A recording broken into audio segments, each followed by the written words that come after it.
You are looking at Julian's pronunciation guide, where we look at how to pronounce better some of the most mispronounced words in the world, like this other curious word. But how do you say what you're looking for today?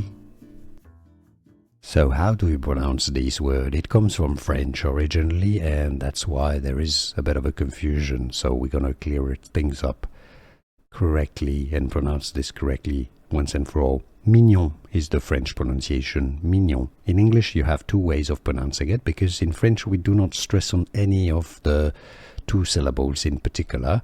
It's just very flat, mignon. Therefore in English it's either mignon, mignon, with a stress on the first syllable, or mignon, with a stress on the second syllable. And you can essentially choose which syllable you want to emphasize on, because French doesn't emphasize on any. Mignon is how we say, so choose your pronunciation. Here are more videos on how to pronounce more confusing words and names too many mispronounced. Like this video if you found it useful. I appreciate your support. I'll see you soon, and thanks for watching.